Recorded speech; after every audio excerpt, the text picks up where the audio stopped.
Hey, Bogdan, back here. You might remember me from such videos as part one of this. Also, the job safety analysis, one of my favorites. Now I'm here to bring you part two. All right, so we did the DC. Now let's look at the AC. Where was I here? I was looking at a couple other things.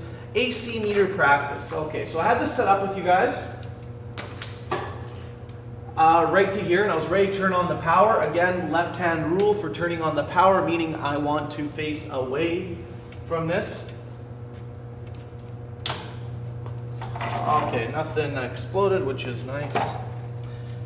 So maybe before I turn the power on, I should have read to you guys what I was doing here. So let's, alternating current is continuously changing direction. This means that polarity is continuously changing. For this reason, it is not possible to measure veils in AC circuits. I'm thinking it means values in AC circuits with a DC meter. For one half cycle, the needle will try to deflect upscale, and for the other half cycle, the needle will try to deflect downscale. AC voltmeters and AC ammeters are not polarity sensitive. This means that the leads can be reversed and the pointer will deflect upscale.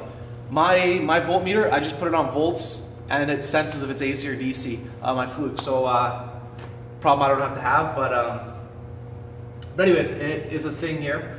Now, procedure. Set this all up, make sure the breaker's off. As I'm looking at the picture here, I got it set up. Exact same as the other one. Different cone here because it's closer here, but exact same setup. And I want to see the voltage on 1 amp. 1 amp. And my voltmeter here. So let's turn this guy on and see if it'll work for us here. Okay, so I want to go to 1 amp. Whoa, whoa. Okay, 1 amp, and I get right around just under 50 volts. You know what I think though? I want to use the same cone heater to get the exact same value, so we can actually compare it after. Okay. I don't know if the cone heaters are different. No, same. I get about 40 volts, so no, nothing changed. So 40 volts on 1 amp. As I go to 2 amps, I'm going to get just under 80. Or sorry, guys, that's a lie. I was misreading the scale. The first number was 20. Now I'm just getting under 40. Now I'm just getting right under 55. Right under 75, and right around 93. Yeah, right around 93 volts for my final reading here. Okay. Now, in a series circuit, as when you guys watch Kevin Wall's video on voltage dividers, he tells you that the more resistance you have, the more voltage you're going to drop in a series circuit, which is true. So this is just a series circuit. So as your voltage goes up, your current's going to go up proportionally with it. So that's what's happening here in this. So that's why our values are very symmetrical. Okay. Now let's turn this off. Okay, so once you've recorded and measured, turn the power stack to the 0 volts on the main breaker. Replace the 0 to 5 amp ammeter scale with the 0 to 10 amp. Okay, so we're off, just to double check. I gotta go 0 to 10. 0 to 10 right here. Okay. Turn the main breaker on and adjust the power scale. Okay, so one more thing I want to show you guys is on this guy here, on the DC, when I flipped him, the scale went the opposite way. So I'm gonna turn this guy on, and then I'm gonna flip these, and let's see if the needle deflects the opposite way. So I got the needle going upscale right now. I'm going to turn it off, and I'm going to reverse these. Pause. Do you think it'll go the opposite way? And guess what? It goes the regular way, not the opposite way. Again, because it's AC, so polarity does not matter. I think I did say that earlier, so I did give you a clue. All right, so let's see what this is asking us now. Go to 30 volts.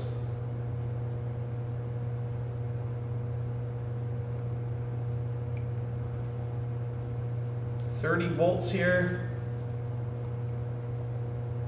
It's a very tough read on this ammeter.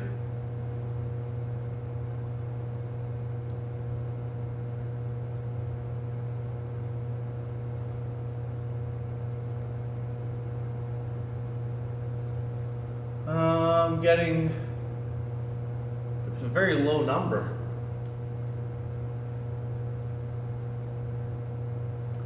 Maybe, well, my skill is very poor here. I don't like using this.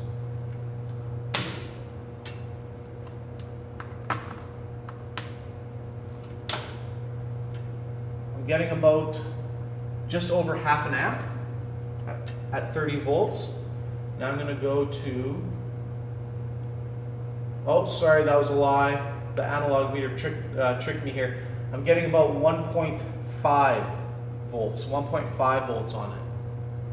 So that's why I should have been the 10 scale. See, so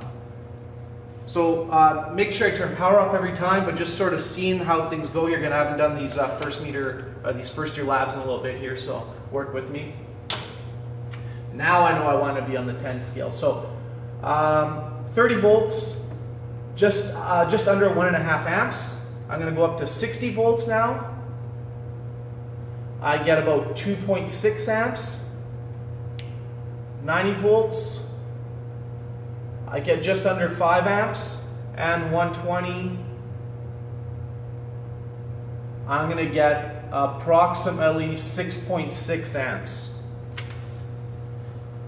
Okay, so that's what I got on those. Again, I'll let you guys do your observations and conclusions. Okay, now I'm going to skip 1-3 and go to 1.4 here.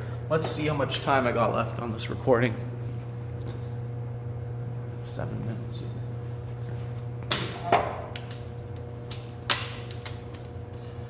Okay, so I'll do the quick introduction to this lab. This is Ohm's law. So this is something you guys have just been introduced to. And normally we take you in here and you guys would spend the day working with this stuff, figuring it out and practicing, perfecting your art, I may say.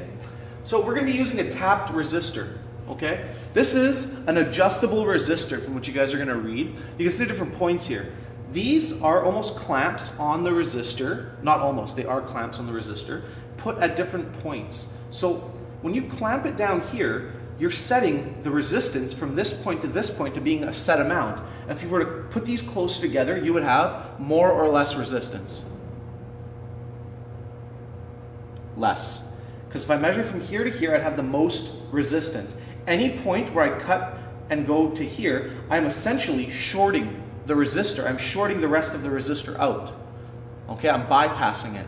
When you start doing questions with potentiometers and variable resistors, you'll see what I mean.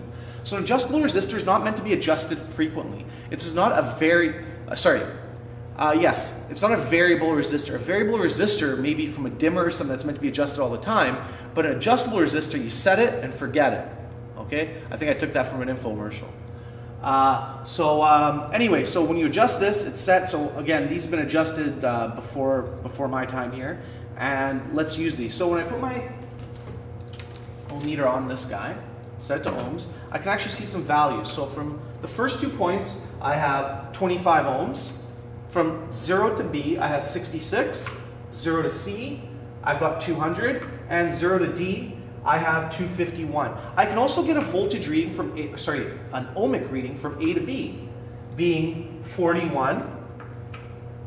And this is 66. So if I have 41 from these 2 points, meaning from this point, from these 2 points here, if I add this portion and this portion, I will get this total. So this was 25, this was 41. So if I add them together, I should get 66. And I get 66.6. Okay, so this is how the adjustable resistor works here for our lab. So I'll pause this video and I'll get going on the third video here, and we'll finish this lab.